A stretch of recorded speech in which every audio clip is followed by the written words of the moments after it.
The site driveways will operate in a manner that does not obstruct the internal circulation. And so that is our weekend analysis. I don't know if there's any field questions from the public, or the hearing's not open yet. Yes.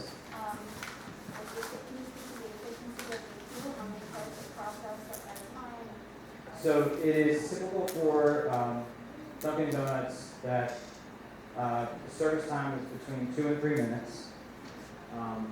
The typical queue seen at Dunkin' Donuts that's set up in this manner is between 10 and 11 vehicles.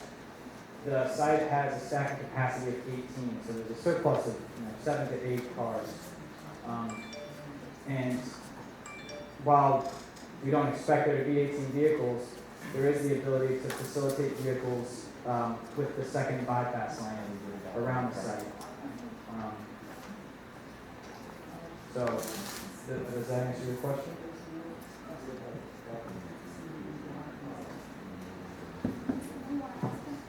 Yeah. What about stacking on 375 in the morning when people are coming in on 375 and then they have to egress out of the same entrance, I guess, back in and merge back into that traffic when the light is red? I see an issue there. So a vehicle coming southbound on 375, In the morning, taking a right in, and then exiting back onto 375 to go northbound, or to go? no, go the same direction. Oh, go back south? Where the light. That will, while there is stacking that occurs at the intersection already, the queues are serviced by the signal. So while a vehicle may not be able to exit the site and make it through the light, they will be able to exit the site and enter the queue to be processed on the next cycle of the signal.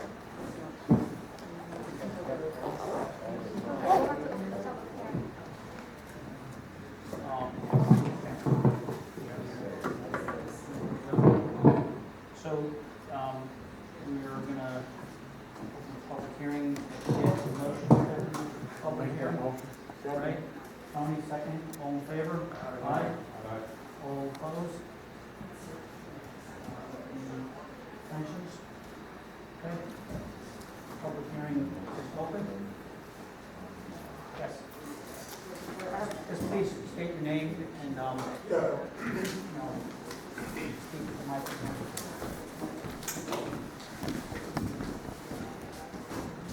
Hello, my name is Rick Rottle, and I reside in the quaint neighborhood directly on 375 in the proximity of 28. In other words, when you go on to 375, the next 4 right turns go into the neighborhood in which I live. And I live on Birch Street in that neighborhood. And I'd also like to point out I grew up in West Hurley. I graduated from Montefiore Central School. Subsequently, I went into service and went off,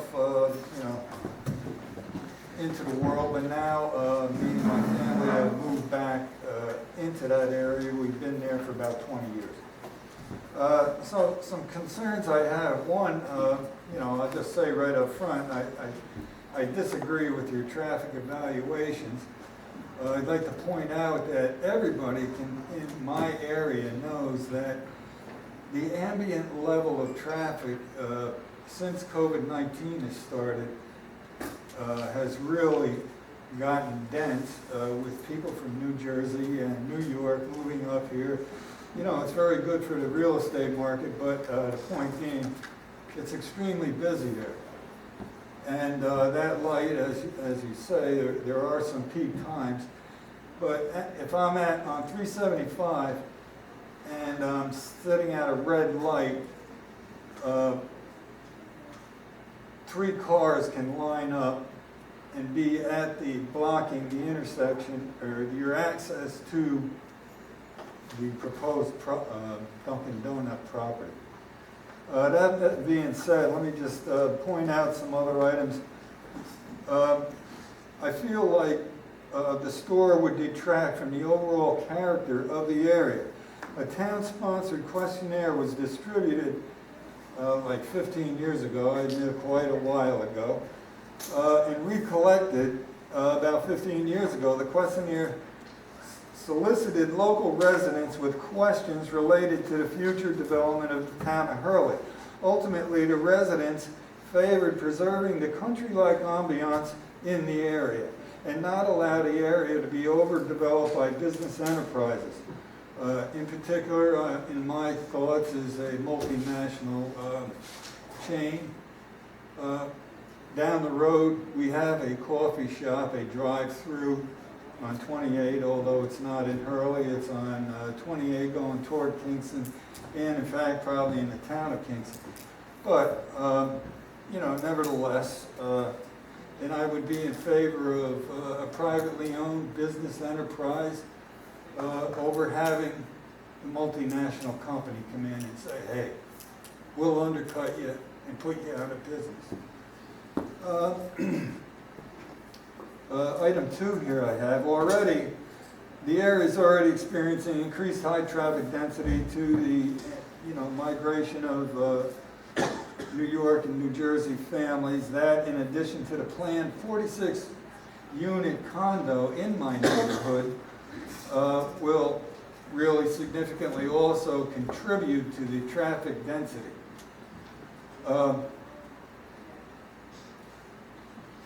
That, in addition, okay, the plan. There are already long established strip malls along the Route 28 corridor, namely in the vicinity of the dollar store, which is across the street from the Harley Davidson building. And there's a number of other businesses down there, a body shop, a pasta shop, a little, bistro, and so on. So there's already kind of a business climate already set up down there. Why couldn't you put your drive-through there?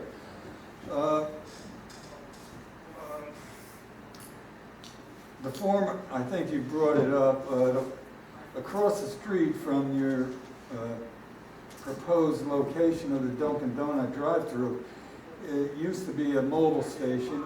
That mobile station was closed down because it was leaking gas into the groundwater, and as I see, you've kind of addressed that with water sampling and drilling a new well and whatever all is entailed with that.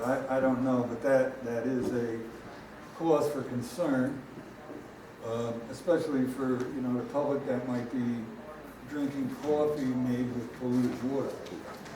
I think the presence of a Dunkin' Donuts will also increase the evidence of litter in the form of cups, bags, napkins, etc. And this has been noted in many other different places for McDonald's, Burger King. You can see it along the road everywhere. And in fact, just due to the increased population density, I'm already seeing cans on the side of the road, water bottles, things like that. I really don't like it at all. I want, so I like the rural, clean concept. Also, I think the presence of Dunkin' Donuts will also have a significantly negative effect along with some long-standing businesses. I already mentioned that little drive-through coffee place along, but what about, Bread Alone? And there's down the road, just a short piece, our neighborhood grocery store, Hannaford, which also has baked goods and such in there, whatever. And I think this will detract from these businesses, and frankly, I just don't like the way the whole setup is looking at Dunkin' Donuts. And I just want to thank you for providing this forum for me to present some thinking I had about setting up Dunkin' Donuts. I apologize that this goes against your well thought out plans and so on. However, I'd like to thank you for your attention. Thank you, Pat. I have a copy of this if anybody would like one. I can send it on soft copy. Just to have a kind of an itemization of attributes.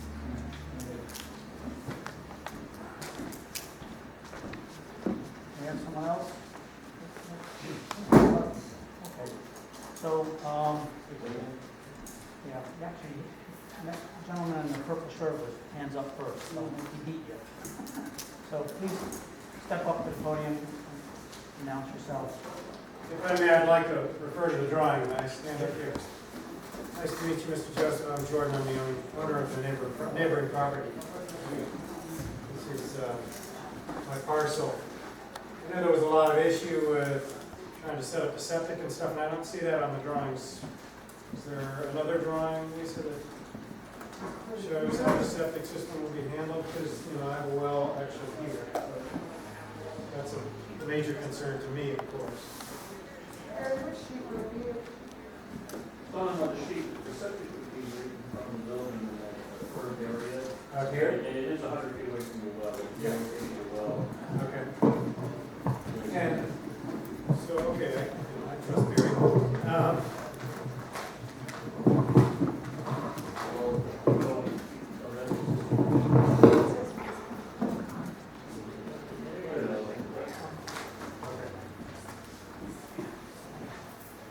Okay, that's helpful.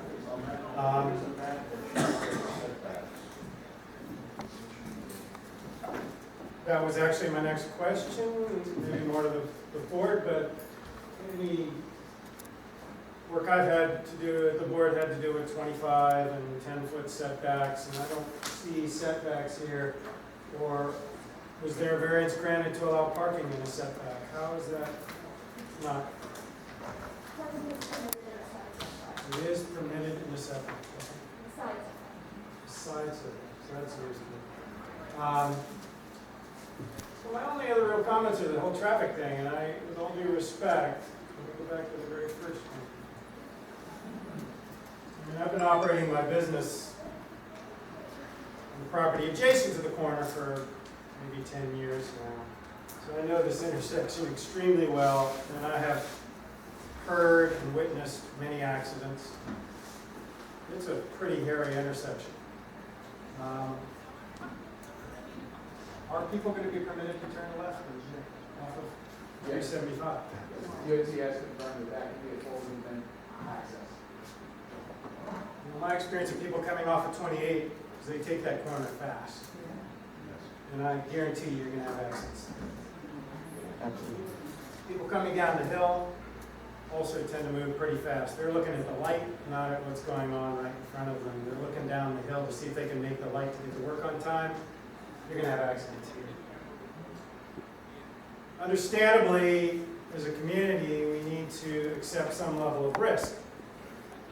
But again, I've been operating here a long time and had many close calls and seen many problems. So I'm not confident that this is going to flow well. I mean, people come in here to make their orders on the outer ring. Is that the traffic flow? Or do they go into the inside? So maybe you would like to explain traffic movement. So vehicles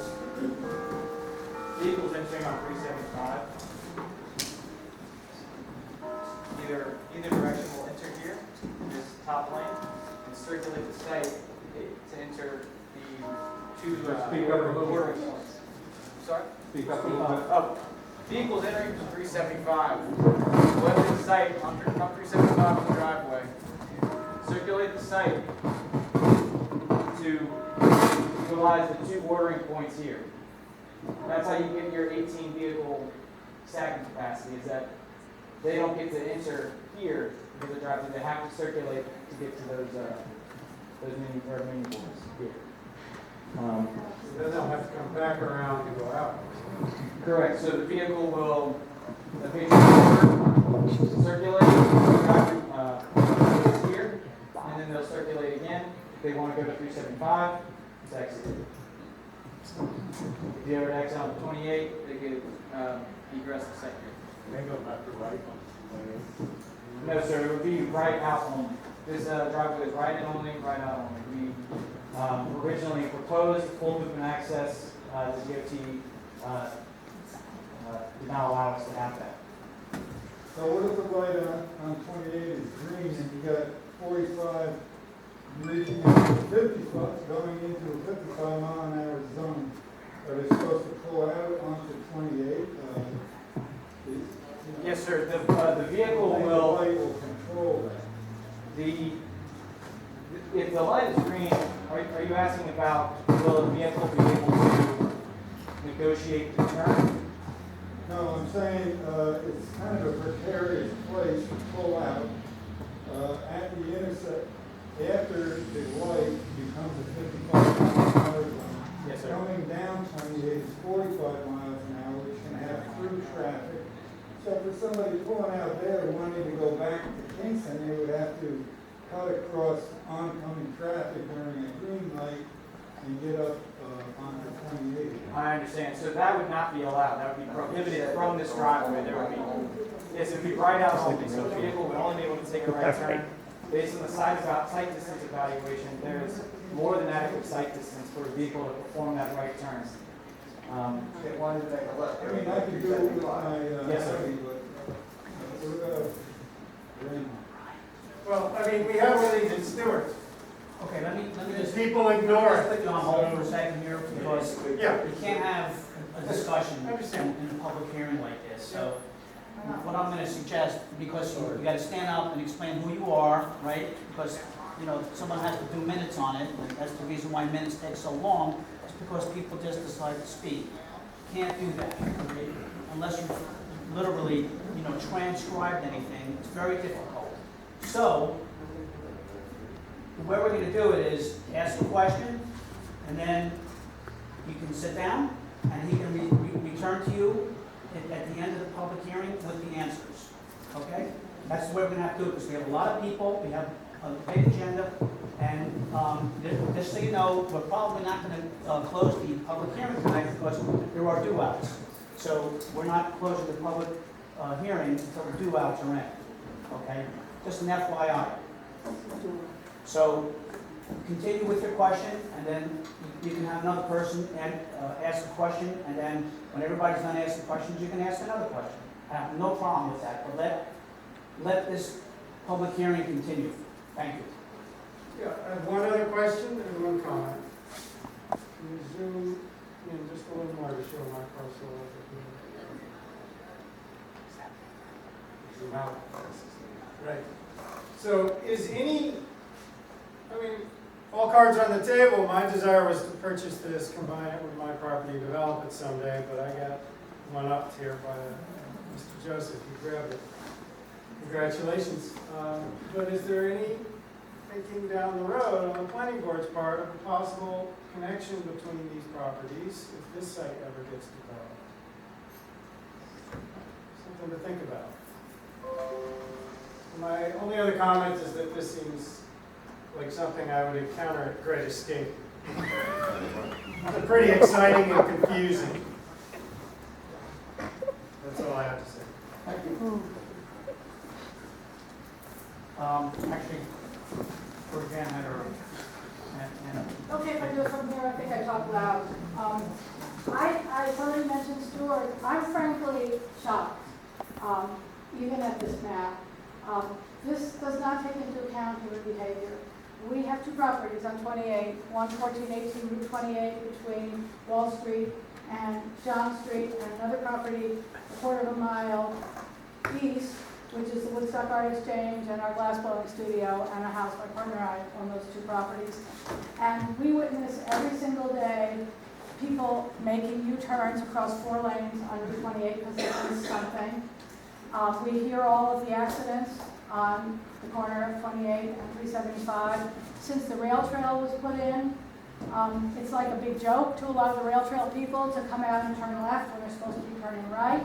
If they do obey and turn right, there is at least a legal and rather rapid place that they can turn to go back west onto 28. They can make that little right, I think it's over 28, and make kind of a U-turn and go at the light by Stewart's. There's no equivalent here.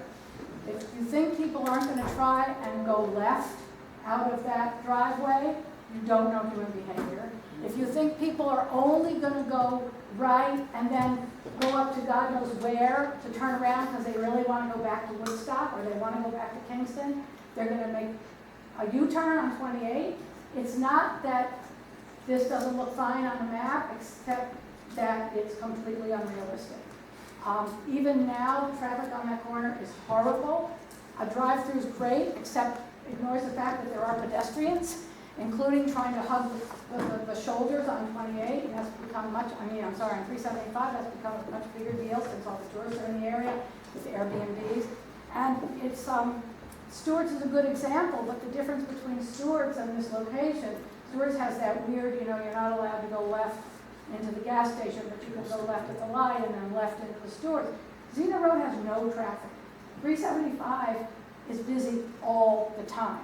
Furthermore, the light on 375, if you're coming south, is at the bottom of the hill. So if you start stacking the traffic on 375, including just to let people get out of there, people come zooming over that hill, and there will be not only accidents at the corner, but there'll be rear-ender accidents on 375. I just think it's, I don't even want to go into whether Dunkin' Donuts is appropriate for the local diet community, any of that thing. It's just too small a property and too busy a corner, and it's going to be a killing field.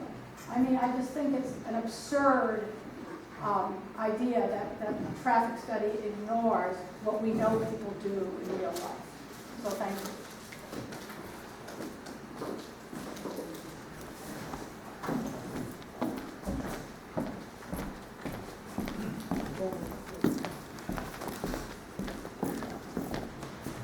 Hi, can you hear me? My name's Patty Goodwin. I live in Glenford. I apologize, I only found out about this a couple days ago by word of mouth. But then when I did find out about it, I was paging through, Hurley has a comprehensive plan. And so I was paging through that and looking at parts of it. And the economic development section says, encourage tourism and local business. Dunkin' Donuts is not a local business. And frankly, when you think of Hurley as part of the gateway to the Catskills and how beautiful it is and all those sweet little local businesses, this is like having a big pink Dunkin' Donuts. Is not going to say gateway to the beautiful Catskills. The environment section of the comp plan says preserve rural character and avoid urban sprawl. This is obviously not that. The safety section of the comprehensive plan says include sidewalks in new development, and the transportation part says make Hurley a bicycle and pedestrian-friendly town. And as all the previous speakers have said, this intersection is crazy already, and this is just going to make it, as this woman said so eloquently, a killing field. Secondly, a drive-through business is not bike and pedestrian friendly at all. It's like get in your cars and come through really fast. And clearly, left turns out of the site are impossible. And even a right turn onto 375, as everyone has said, is only possible in a really light traffic situation. You get any kind of buildup on traffic, which now happens more and more, and coming over that hill is going to be very scary. And in fact, in Kingston had given a turn permit to the Huffman Car Wash, and recently there were 68 accidents and they yanked it back. So like, who knows how you'd be able to get out of that site safely. Also, just 20 yards east of the intersection is a secondary access point to the Ashokan Rail Trail. And that's a place where at some point, as an amenity to the really sweet neighborhood in West Hurley, there should be a plan for crossing lanes and sidewalks, not a crazy vehicle-intensive business that's going to put more pressure on an already really difficult intersection. So, in closing, in thinking of this as the gateway to the Catskills, and even more importantly, the gateway to the neighborhood of West Hurley, to preserve the safety, the charm, the accessibility, and the character of West Hurley, a drive-through fast food business is not going to be just unsafe. It's going to be bad in so many ways, and it's really the wrong choice.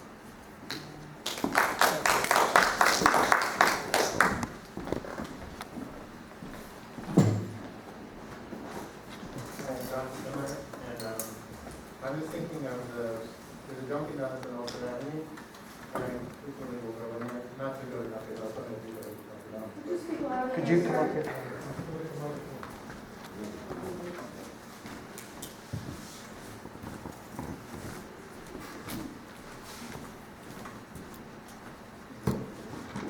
Hi, I'm John Spindler, and I live in West Hurley, obviously.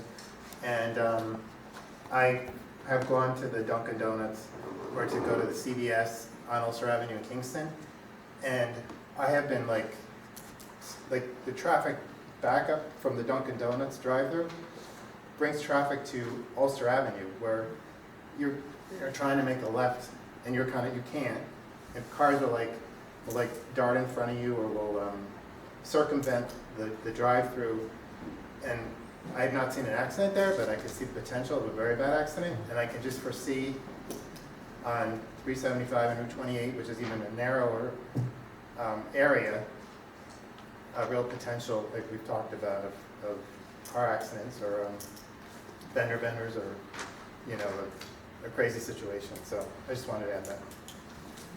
Thank you.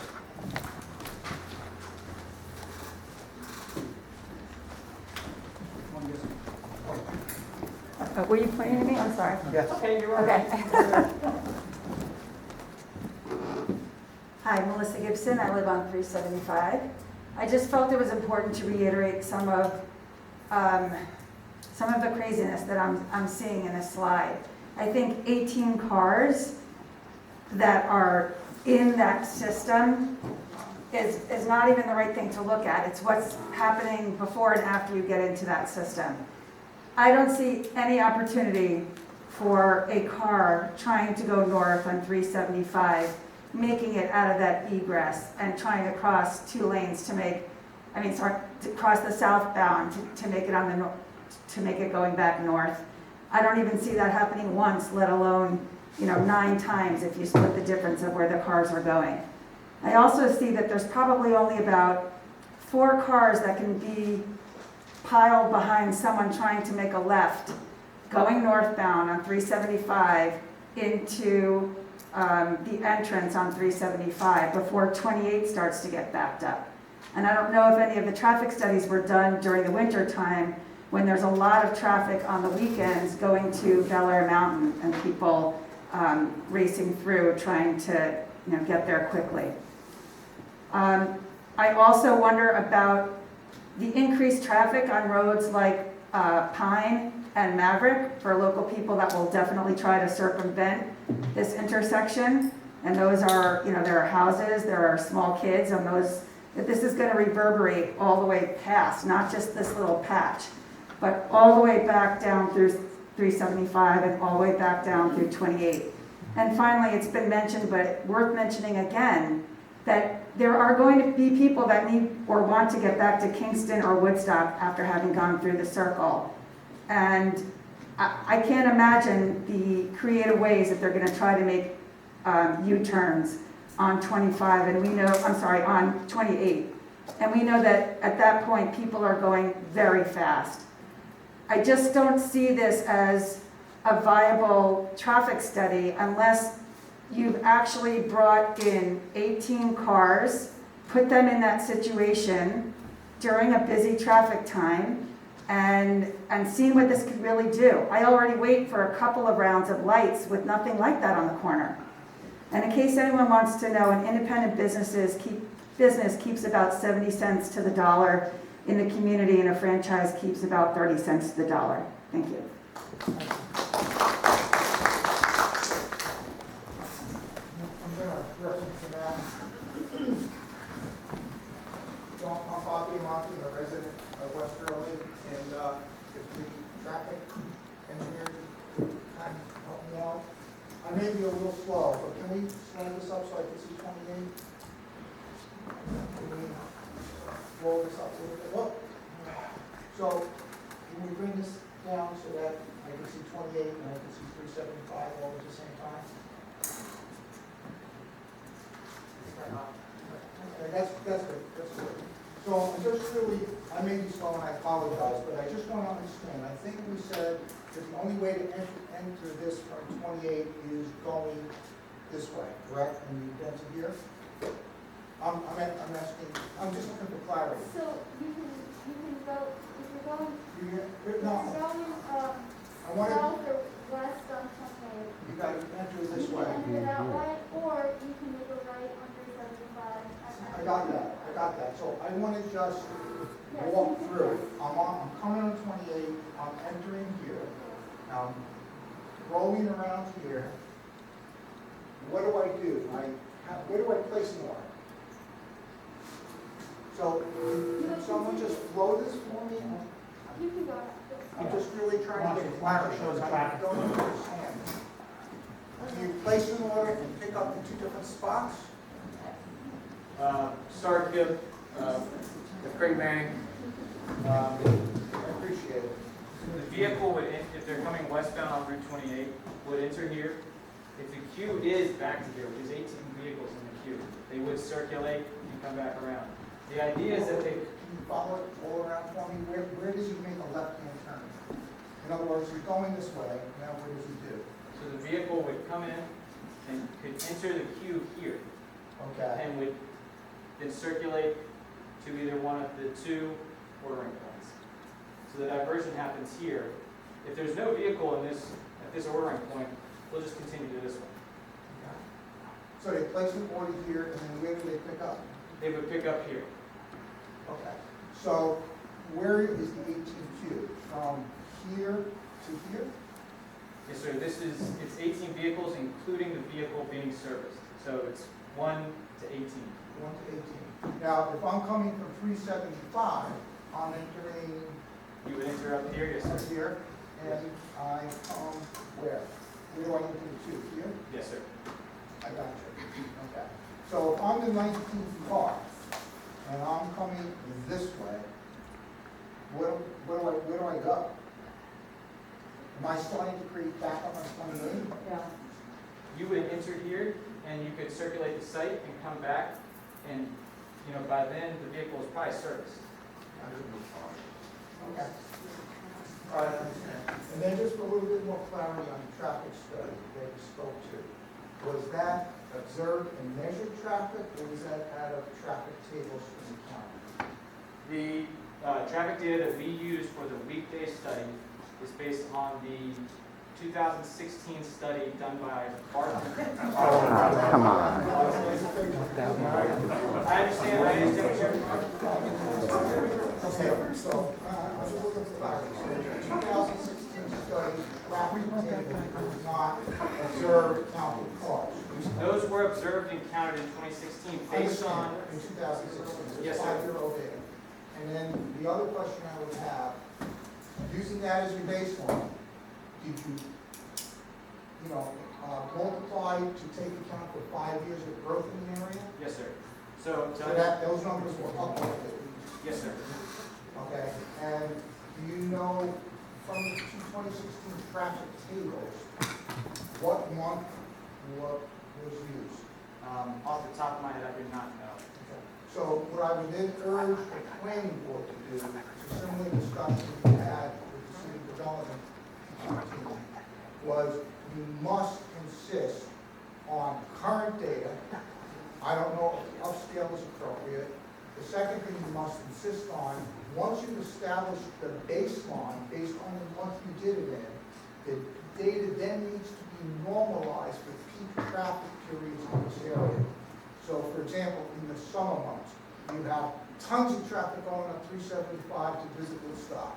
You got the Woodstock Playhouse, you got the Birdcliff Theater, you got Opus 40. You have tons of peak periods that have to be added on top of any rationally based traffic study.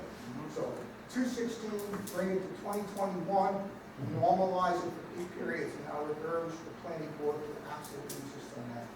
Other than that, and pointing out those deficiencies, I would wholeheartedly agree with the other speakers that this is a pending ticking time bomb. Can I speak to the deficiencies that Yes. you are pointing out? So it is 2016 data. We reviewed it against New York State DOT's published data for 375 and Route 28. Both of those roadways have seen a decline in traffic. We understand that the Ashoka Rail Trail has brought traffic. We did increase the traffic by 1% annually, compounded. Based on that same study for the rail trail, we actually added more traffic than what was anticipated for the Ashoka.